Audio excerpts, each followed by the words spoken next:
શરીર દેખાડી મારી નાખવાની ધમકી આપ્યા બાદ વેપારી પાસેથી 10,000 પડાવી લેનાર 4 શખ્સોને ઘોઘા પોલીસે ઝડપી લીધા। શહેરના શિશુવાડા સર્કલ વિસ્તારના યુસુફબાગમાં રહેતા અને મોતીતળાવ વિસ્તારમાં વીઆઈપી પ્લોટમાં કારખાનું ધરાવતા વેપારીએ સેજદભાઈ સલીમભાઈ લાખાણીએ ઇરશાદ ઉર્ફે બાદશાહ, યુનુસભાઈ શેખ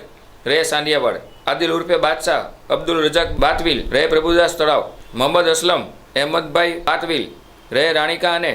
મયુદ્દીન મકસૂદભાઈ કાજી રહે સાંડિયાવાડ સામે એવા મતલબની ફરિયાદ નોંધાવી હતી કે રાત્રિના સમયે ઇરશાદ ઉર્ફે બાદશાહે તેને ફોન કરી મળવા બોલાવ્યો હતો। ત્યારે ઉક્ત શખ્સોએ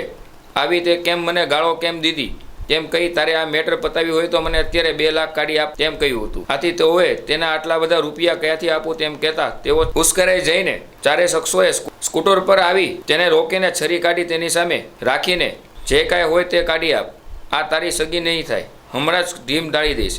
તેમ કહી બળજબરીથી રૂપિયા 10,000 તેઓની પાસેથી પડાવી લીધા હતા। ત્યારે પોલીસ સ્ટેશનમાં ફરિયાદ દાખલ કરાતા પોલીસે 4 શખ્સોને ઝડપી લઈ ધોરણસરની કાર્યવાહી હાથ ધરી હતી।